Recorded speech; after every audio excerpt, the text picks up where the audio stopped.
everyone, welcome to the Faith Feed podcast. I'm the most, Michael Baraka. I'm Sandra Kiribi. And I'm the most of the hosts, Ansel Jones. In today's episode, we have amazing guests joining us for this podcast today. We have our very own senior pastor at Sitamgo and his lovely wife. And they introduce themselves and tell us who they are, how long they've been married for, and we'll get right into the podcast. Hi guys, good to have you with us today. I think I'll allow my wife to begin and then I'll also say who I am.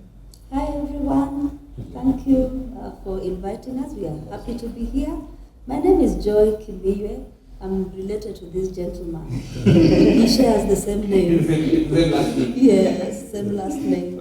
So happy to be here. Thank you. And I'm Reverend Ken Kimiywe, the senior pastor here at Sitamgo.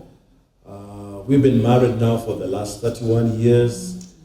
The Lord has blessed us with two lovely children, but they're all grown-ups now. And it's good to be here on this stage together. Awesome. Thank you, sir. Karibu sana. 31 years. 31 years. Some of us are yet. Some of us you are still young at heart. Anyway, today's episode is on marriage. And marriage has to start somewhere, isn't it? Marriage has a beginning. So we'd like to know how you both met and where you met. When did you know that this man can make an amazing husband or this lady can make an amazing wife? Yeah. Let me give my wife the honors. Spilling the beans. Yes. Thank you. I think he doesn't want to say how it happened, so that I'm the one bearing the burden. Yeah. But we met many years ago at Sitam Valley Road, in the late 80s actually, when we were both youth, and we belonged to a youth group that was for people who are going to university or college or in career, just starting their careers. It was called Varsity Career, Varsity College Career Fellowship. It was a mouthful, yeah. It's like the YP. Oh. It's like the YP of now. Yes, young professionals. So that is where we met, but we didn't meet as boyfriend and girlfriend. We were just serving. We were both officials in the youth, and that's how we knew each other. So we knew each other as just youth in the church for quite some time before we went to the next level. And my wife, she was singing in the choir. She has a lovely voice. So I say, Lord. And apparently I was also just like every other person who serves in the church. I was actually an usher. In a red jacket. Yeah. So besides going to fellowship, we were also involved in church, in ministry. And I think because of that exposure to one another, somehow we found our roads kind of intersecting. Yeah. We used to go out also for some Easter retreat that would happen every Easter weekend, from the Thursday through all the way to Sunday. So a lot of time of exposure to one another. Of course, as I said, her singing in the choir, she was definitely prominent. I serving in, by the way, I used to do ushering upstairs. So I used to see the girls there in the choir down there. Yeah. But I must say, I think that environment of connecting in the fellowship, retreats, and also in service really exposed us to one another. Yeah. And I believe that's where our friendship began from. Just working together, doing things together, and then of course it comes to a point where you find there is this particular girl that is I'm much drawn to because there were other chicks, as you normally say.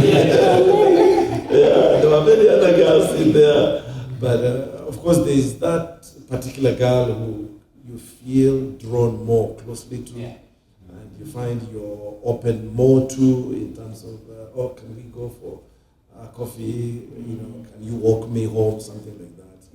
And out of that, we found ourselves drawn to each other, and we became a little bit more interested in now going deeper.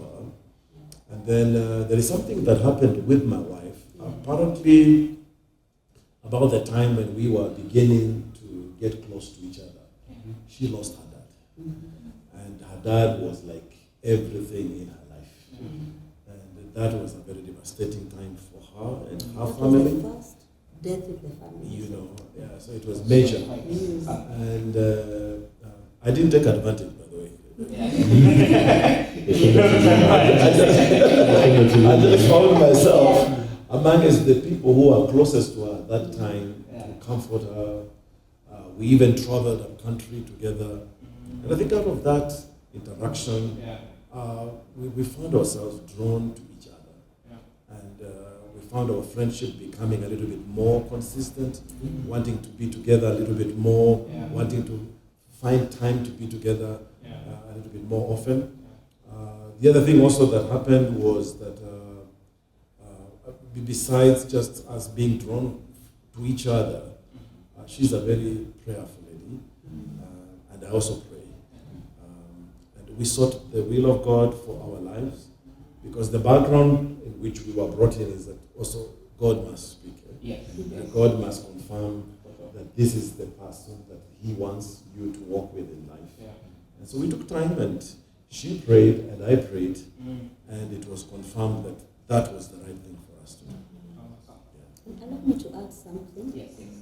When I got saved, I was in high school. For us, high school was Form 5 and Form 6. After Form 4. And I got saved in 5th form, and I started praying for a husband. I believe it's the Holy Spirit that led me, because I was too young to be thinking. Yes, but I was saying, God, one day I would want to get married, and please, whoever that man is, wherever he is, if he's not born again, save him. If he knows you, then cause him to grow and cause our ways to meet. And I don't want just a Christian. I want somebody after your own heart. I think that's what I got. So I started praying You talked about prayerfully looking for a partner. So after you prayed and it was confirmed, how did you now, who after it was confirmed on both sides, who went after who?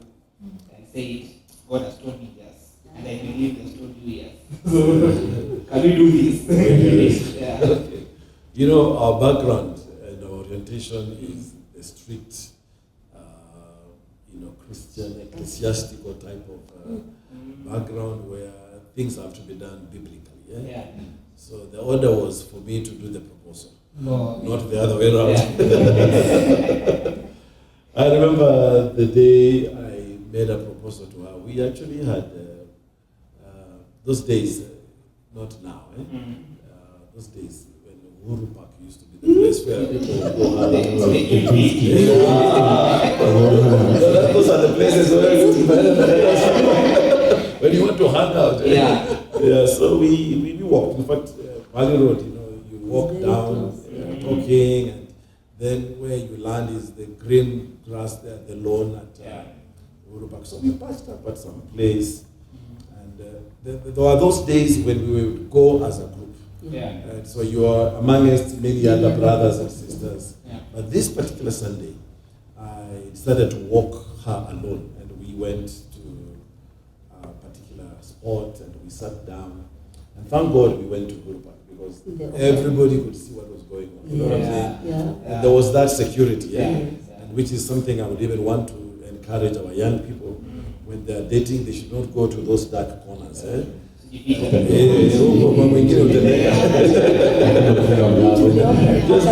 in a safe environment. If you go to a cafe or one of those other places where people are, that you can talk your small nothings to each other, but in a safe environment.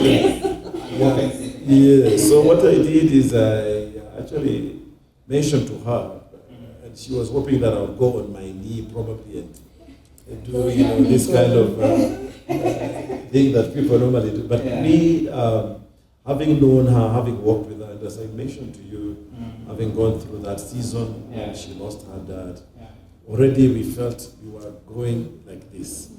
And so I told her, you know what, I sense we should move this relationship a notch higher. So she was wondering, what is this notch higher?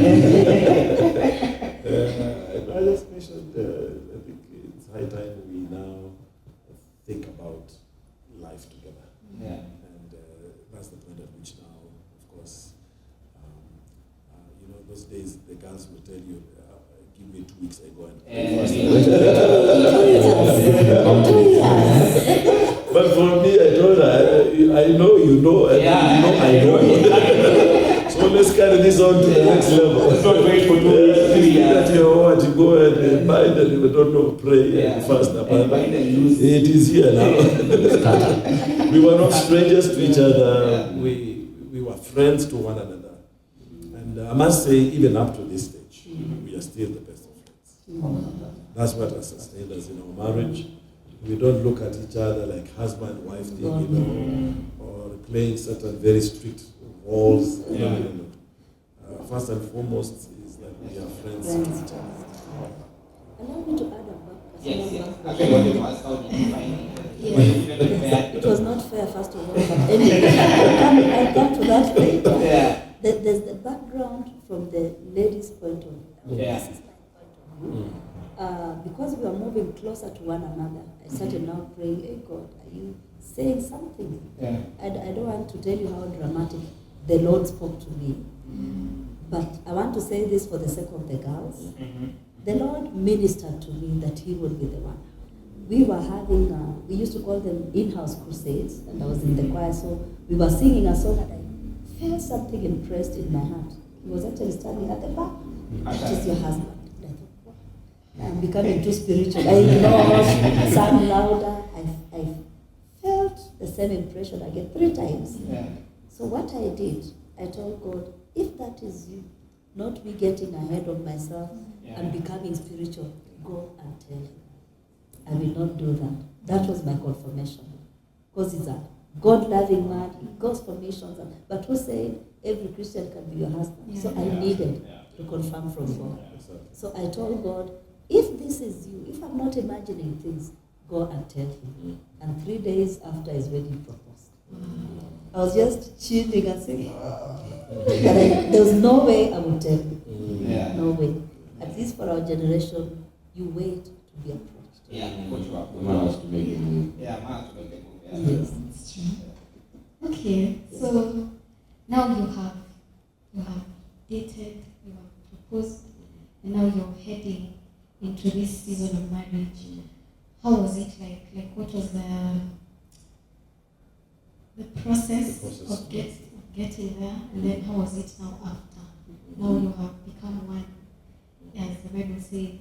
So what were the first few years like for both of you? For us again, I must say, because of being church people, you know, we were church people through and through. We served in the church, we were involved in ministry in the church. That gave us, as I said earlier on, a safe net. That was our socializing scope. In church. That was the horizon. We didn't know anything outside there. So when we got to that point where we felt this was the leading of the Lord, I remember one of the days I went to visit with her, and I'd actually bought an engagement ring, which I put on her, and just confirming to her that, hey, this is now forward here until we go to the altar. And we did a lot of coffee together. And then the beauty about both of us, you know, I'm a preacher, she's a singer. We found ourselves going out for ministry together, and those missions, again, in the safety of other people, helped us to also get to know one another. And that exposure was now more or less like the courtship period, and the opportunity where we're just disclosing and trying to find out who are you, where do you go, what do you do, which is also another very key season in this whole preparation of marriage. I see some people, 2 weeks, they're already saying marriage. Very big. A month is married. I hope you don't go that way. I know you are a fool. But please take time to know the person. Enjoy that opportunity of just getting to find out who is this person, what do they like, what do they like, and who are their family. Yeah, because by the way, she took me one time to meet with her family. And you know, she came from a very high status place. So I came to this tiny came to this dining area, and it's like as if I was put on the spot. You know, like those spotlights. Yeah. You like this. Yeah. So who is this guy? What is he? What does he want to do? Yeah. And incidentally, the family that used to host her, you know, My sister's family. yes, family. The husband somehow seems to come from the same clan. So when they were making inquiries, which clan do you come from? Where is your home? You know, it was almost like as if we are relatives. And I thought, oh my,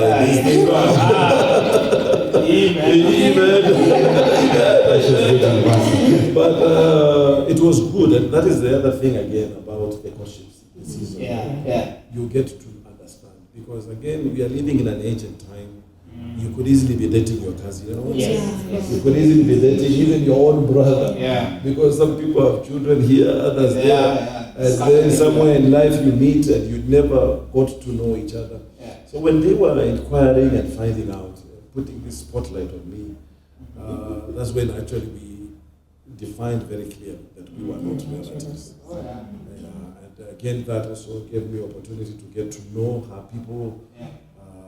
Later on, of course, I also got her to know some of my family members. She got to know where I was working, I got to know where she was working.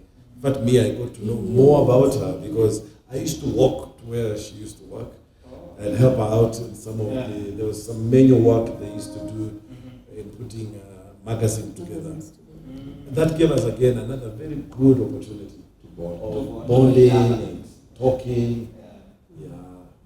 So that's how I would say our courtship period was. Maybe you can pick it up from there.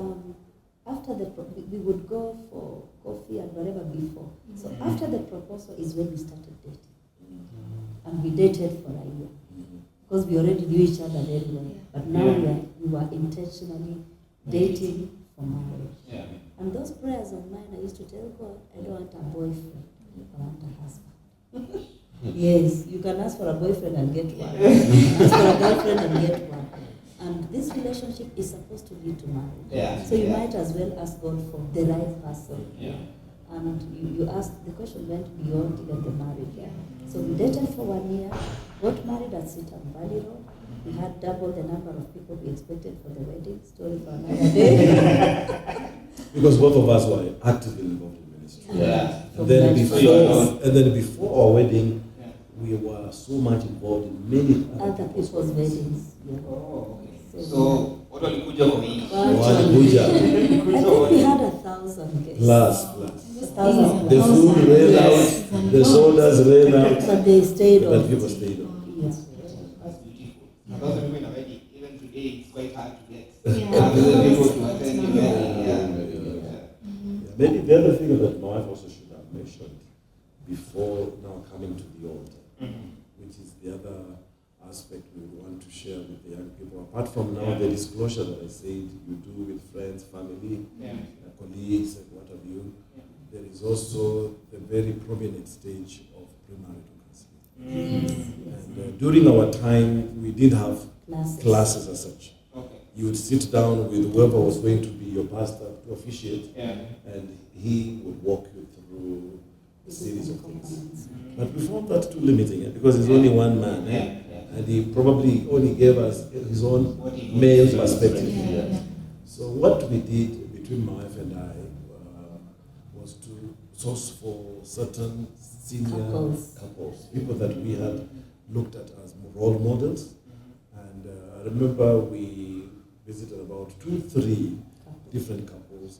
And they were able to now explain from both the feminine and the male dimension what marriage is all about in terms of our roles, in terms of our responsibilities, what are some of the nitty-gritties that we need to look into, even as we are going to do our shopping, for which suit, which gown, which wedding rings, where to get them. Those people inputted into our lives quite a lot. But we actually had premarital counseling, privileged to be counseled by one Reverend Dennis White. And he went into details, he talked about finances, in-laws, conflict and so on, all the proper pillars of marriage he took us through. Yeah. Most people of our age, not being in a church like CITAM or NPC then, would miss that. Yeah. But we had proper marriage counseling. Yeah. It is very essential. Yes. In today's marriages, people miss that quite a lot. Yeah. So, well, by the time we've now gone to now marriage, Right. we've done a wedding, 1,000 people came. Is it something you envision for your wedding? Because I know from where I stand, I know females do envision their wedding at age from age 13, 14, Yeah. 15. Yeah. How was it feeling when you're now on the altar saying I do to this man with the entire life? How is it feeling like? Many people ask me the same then, but for me, because I had prayed, remember, I prayed since I was 18, below 18, 17 there, up to 20-something, around 26. I actually told God, please help me mature first before I get married. Yeah. To get married when I'm too young and Yeah. become a nuisance. So around age 26 is when I got married.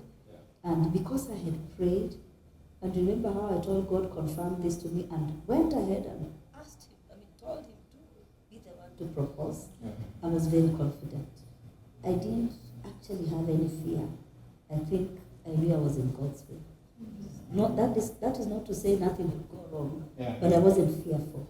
I went to that altar confident that I'm in God's will, and if anything happens, even within God's will, whether it is negative or positive, you are still in God's will, and He will kind of make things work. I was very confident. And then also coming from a very strict spiritual background, for us we knew there were boundaries. Yeah. There are certain places you can't cross. Mm-hmm. And by the time we were getting to the altar, we not touched each other.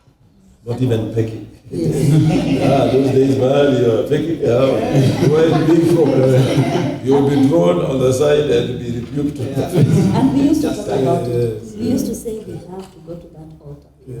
We didn't shy off from talking about it. We said we will wait. We need to be intentional about this, so we will wait until we get to the altar. And then It is also- important to discuss. And then also we made the whole thing as spiritual, which is again the other thing that we also want to open up to those that are listening on us. The choice of the best couple.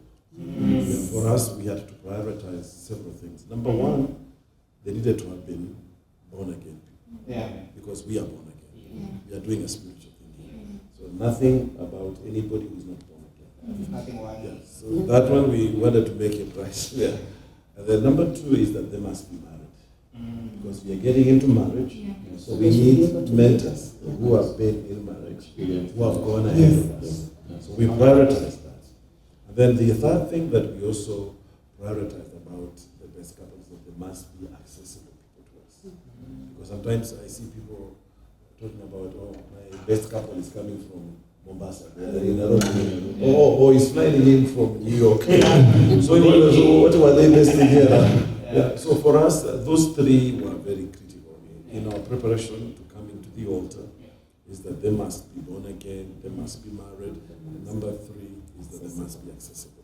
And accessibility here was that they helped us even when we were going for rural shows. Some people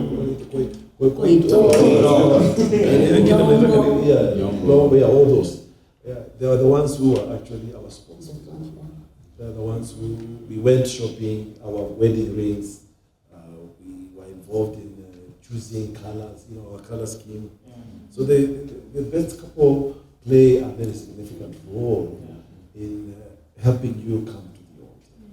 And then the other group of people that we were also very selective about were the bridesmaids and the groomsmen. And again, very particularly choosing people whom we know would honor the altar. And whatever dressing that we will also have on the altar, like my wife is normally very particular about, will not be so over exposing and what have you. The other thing also we did was, as we were preparing also to come to the altar, was to have a wedding committee. We realized that the wedding is a huge thing. Yeah. So we put a team together much earlier to just start thinking through. So how will the transport be? Yeah. How will the venue be arranged? What will it cost?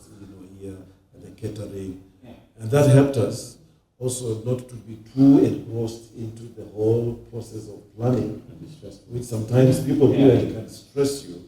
So we had a committee of friends. Which was function oriented. Yes, exactly. We didn't just put people. Yeah. We did this is the With channel. a particular this is responsibility. Yeah. So the ones who did all the nitty-gritties for us, and that helped us to now concentrate more on the major issues here, which is preparing ourselves to come to that.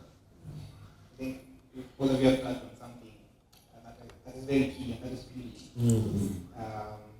You say that you wanted to come to the altar pure. How did you ensure that happened? Because I think in most relationships, since you're my girlfriend and my boyfriend, it is easy. So there's no point of us waiting until you come to the altar for something that you can do, because let's say I'm living alone or something of the sort, like there's something you can do in private. So how did you ensure that both of you remain pure until the day you got married? Allow me to start. Yeah. First and foremost, he already talked about how we did everything in public. Yeah. You know, when you're sitting in a cafe, you can't do much. Or in Uhuru Park. That is one of the reasons we were doing things in public. He also mentioned that we once in a while we'll be in a group of many other people Going for a mission. or fellowship, or Bible study. But we have other people around us. And where I used to stay, I shared a home with a mother with 3 children. So when she would come, he would come in, he's coming into a family. Where I was working, I got a place, and that is the composition of where I stayed. Another thing I also mentioned, we used to talk about it. We had to be intentional about it. By the way, it does not mean we didn't have any feelings for each other. That we didn't feel like hugging and playing, we are in love, we are getting married. And I usually tell the ladies, you are the stronger ones when it comes to issues intimacy.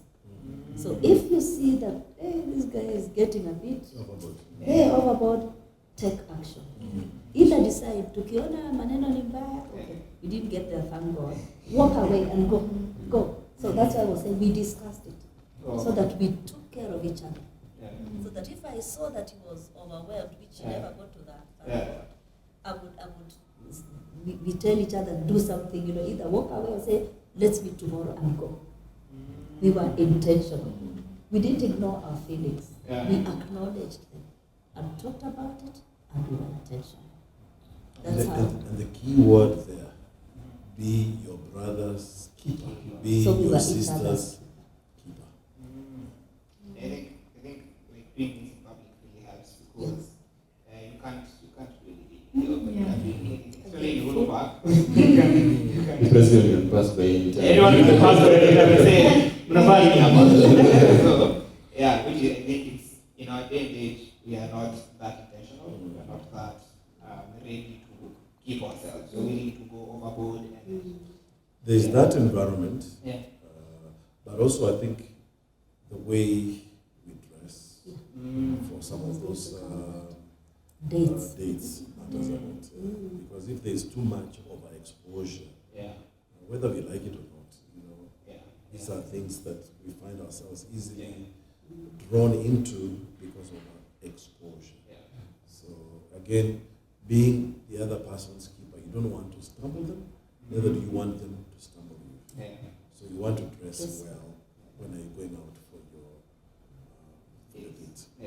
Allow me to add something on that one. I normally really stress, and this one I talk to brides. I hope there's some brides, Christian brides, who are listening. You come, future. You come all dressed for your husband, which is a very good thing. But your father-in-law is there, your pastors are there, your other friends who are male are there, your parents are there, your parents-in-law are there. So can you have that at the back of your mind? Yes, you're dressing for your husband, but there are certain things those other people They don't Decency. need to see. Yeah. So be as decent as possible. In any case, after the wedding, you don't need to even dress up. let the reader understand. Yes. So be decent at least for the wedding, for the sake of other people who are there. Yeah. There's a pastor who once told me, please talk to the ladies. Tell them to have it in mind that we are there. They kneel down, you don't know where to even place your hand. Yeah. There's too much skin, there's too much exposure. Yeah. So even praying becomes, you are uncomfortable. Yeah. So for the future brides, for the brides, especially those of you who know the Lord, cover yourself until you uncover for your husband. That's a beautiful tweet. Cover for your husband. You want to go a bit deeper. Since now you proposed, you told us how you met, how you proposed, how you got married. I was not given time to know. So we want to know, like, for the first few years of marriage, people say that the first few years are building the foundation of a marriage. So what did you have to learn or unlearn from yourself or from your partner? Okay. Unaweza tokuwa asili. I think I've been talking too much. But from my perspective, from where I sit, I really enjoyed the first 2 years of marriage before the babies came. I truly was on honeymoon. He treated me like a queen. It was beautiful. Not to say that there were no problems. There are those problems of whether you're taking uji or tea, where the cup is facing, how I used to push the toothpaste from the So that is what I had to learn, that you do it from the from the bottom. Those kind of things were there. But I believe because of the friendship, and we both knew that nobody is doing anything to hurt the other one intentionally. There was a little bit of grace. So those things were there, adjusting and so on. By the way, everyone, including us, you come with baggage from your family of origin. You do the things you saw your father doing. Maybe that is not what his father did. You do the things you saw your mother doing. That is the only mother or wife you have seen. So we come in with baggage and we had to unlearn a lot. I remember one time seeing him sweep after I had cleaned up, and I was so annoyed. I didn't tell him, but I thought I'm just cramped. What is going on? Until I went, okay, we're sweeping and whistling. Until I went home and found my father-in-law, his dad, whistling and sweeping. So he was not trying to tell me that I'm not a clean wife. So there was a lot that we learned and unlearned. But truly, I enjoyed those years. I think what I would say on that is that those beginning years can be very rocky, depending on how the two of you are handling each other. Because you see, you've been living separate lives. Everybody doing their own thing. Nobody asking you, where are you coming, where are you going? But now, everything that has to be accounted for. It's like you lose your independence and you get to the place where you now need to be dependent. Every decision that you make, it has to be bounced off or reflected over your partner. And so for us, I think we gave each other that room for growth and for discovery of each other.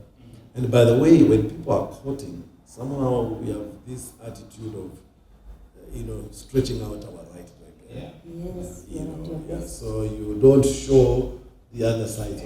You hide. In fact, it is until now you get into marriage program. That's when the rubber meets the road. That's when you see how people get irritated. That's when you see how people, react to certain things or certain likings and dislikes. And for us, I think it was more of a discovery season. Those few, I would say, up to 3 years or so, trying to understand what does she like, what doesn't she like, how would I approach certain things, or why would I not do a certain thing like this or the other. So there's usually a lot of adjustments, and there are things that you must throw out of you in order to accommodate the other Yeah. person. The same thing with them. They also need to throw out or rearrange certain things to accommodate the other person. So what I would say, it is usually a very rocky and sometimes a very inquisitive and explosive kind of moment, depending on how couples go about it. Yeah. The next question I'll probably ask, because at the time you were preaching, right? At the time you were getting married, you were preaching, not yet? No. But she was still on the line.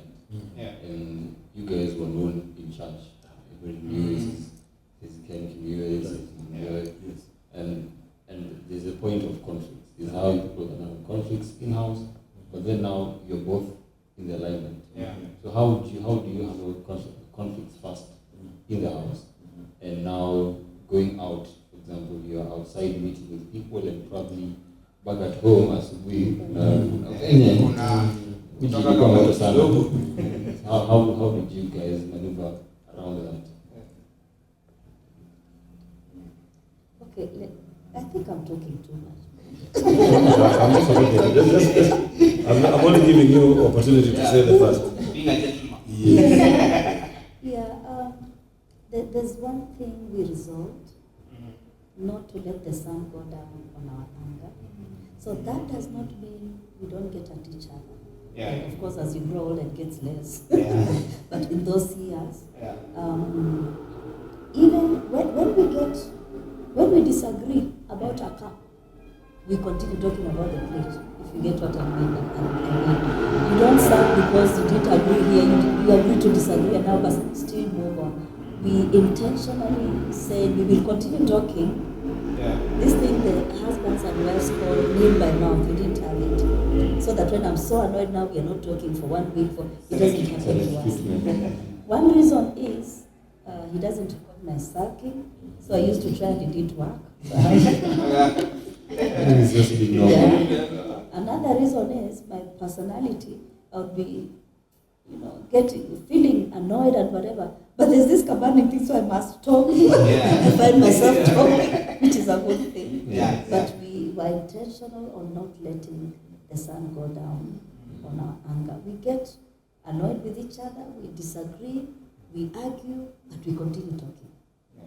We continue talking. There's no having 6 days, 5 days without talking to one another. That one we did not do.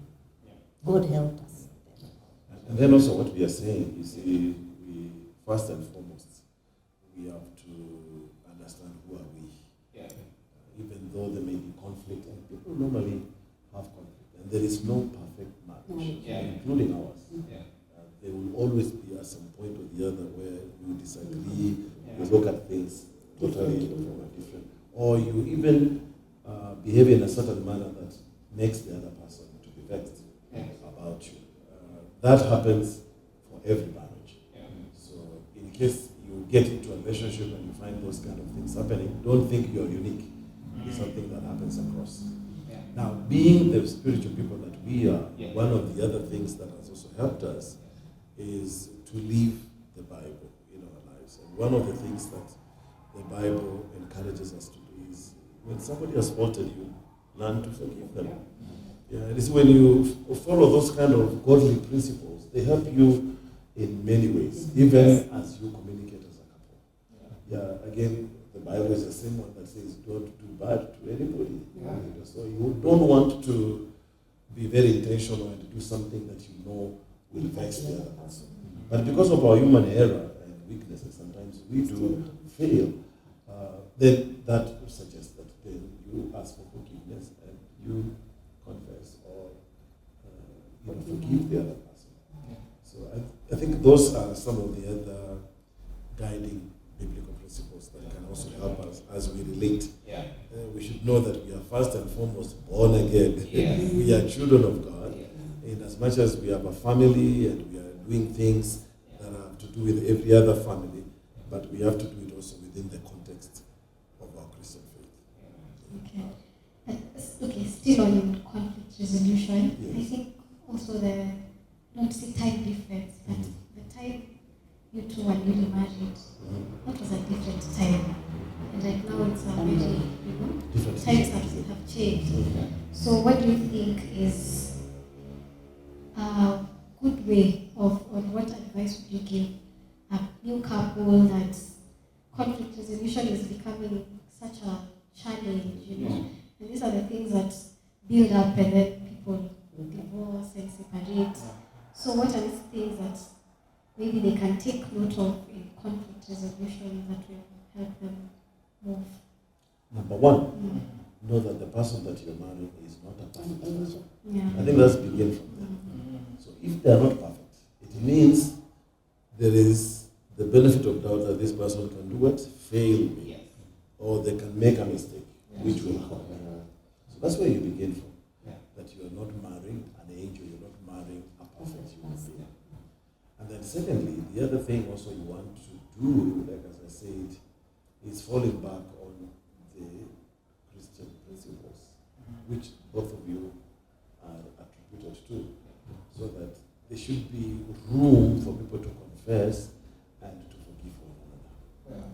And then thirdly, I would also say, the other thing that has helped us over the years, which I alluded to earlier on, is friendship. And friends can hurt one another, friends can annoy one another, but also they can laugh with one another, they can enjoy each other's company. And we have tried to balance that. We tried to remain the friends that we have always been, so that we don't get to the place where I'm so vexed, I'm so angry about her, that I don't want anything to do with her. No. This is until death do us apart. So we need to make up and find opportunity where we can still bring back joy, laughter, and enjoyment of our marriage. Other than just remaining in this corner where there is the red corner, the blue corner, and you're waiting for the referee to say, okay, come. And then the time is just, no. You see, marriage is not to be endured. It's a place of enjoyment. God said it is not good for the man to be alone. And He made for him a helpmate that is suitable for him. And He blessed the institution of marriage. So when I find people struggling with each other, wrestling one another, cutting corners with one another, it doesn't help. Because at the end of the day, what you are saying is you want to invest in that kind of a life. And when you're investing in something, you want to put in the very best. You want to make sure it is flowering, it is, it is budging, it is growing. And so what I would suggest, particularly for the young generation, because again, as a pastor, I've counseled with many couples. I get somehow a little bit concerned about your generation.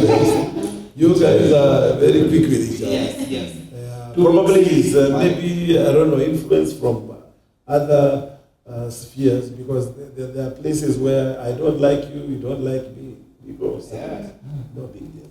But you see, the principles that we work on and that we would want our young people to endeavor to operate in is the biblical principles. And the biblical principles give opportunity for reconciliation, conflict resolution. And so, again, just give each other time. Because there are things that I may be doing today, maybe 5 years down the line, I will not be struggling with those things. You know what I'm saying? But if you don't give me time to change or to mold, you could easily throw away the baby with the bathwater. So just be patient with each other. Some of these things may not happen overnight, or over the week, or over the month. It might take some years as somebody molds and shapes and even gets to the awakening of the fact that now they are in a marriage and they need to be as responsible as they ought to be. I think the other thing also that I've also seen, and this one now I point to our parents. Some of our parents have spoiled us. Because you find people coming into marriage and they are ill prepared about it. In fact, in one of the situations I dealt with, the guy didn't know how to cook. Already. He doesn't know. Not only Ugali, just cook. I was just using Ugali. For some of us, Ugali is not there. No food. No food. Ugali you're just giving me snacks.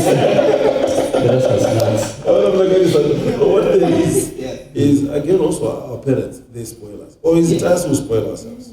Because everything is, auntie will do, auntie will wash, auntie will cook, and that kind of thing is very bad. Yeah. Because for me, when a young girl is around mom and knowing what his mom is cooking, and when mom is washing, they are washing together, that's good mentorship for life. Yes. Because at some point, you're going to come out of that environment, and you'll have your own family, you'll have your own house.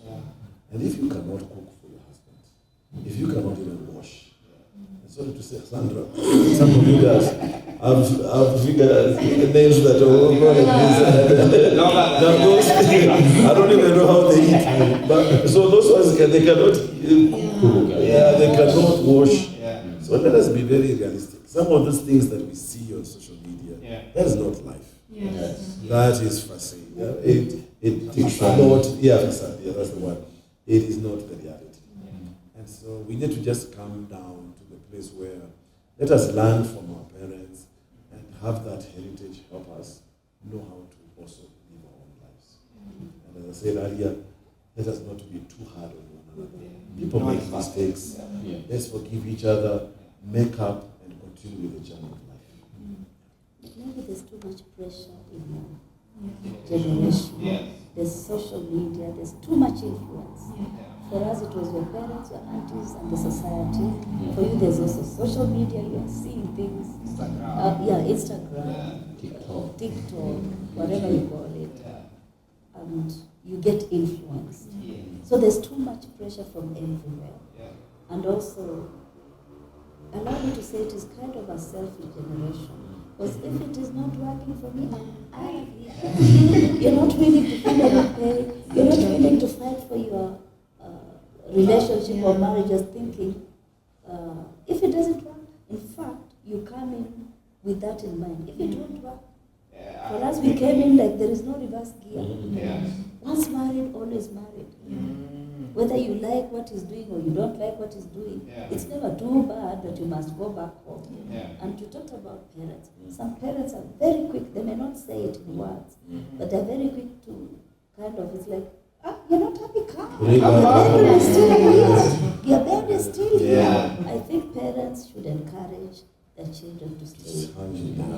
To sort out their mess. Yes, and just remember, unless somebody is just bad, you don't want to just hurt the other person and make them feel bad.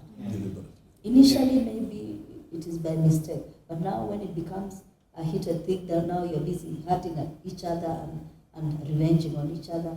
But if you know that this person initially did not intentionally want to hurt me, and you are a child of God, you can forgive, even if it is so bad. And then loyalty, because there are certain things that are causing people to go up, and when you are not loyal, when you are going outside the marriage, when you are not truthful, definitely the other person will want to. So if we stay loyal to one another, if we stay, we keep the marriage bed pure, if we are open and tell each other, hey, my dear, the way that Kagadi is looking at you, and he takes it without thinking, what are you saying? You know, it's like you're actually still your brother's keeper, you're still your sister's keeper, and you're ready to be corrected and to listen to your spouse. Marriages will work. Marriages will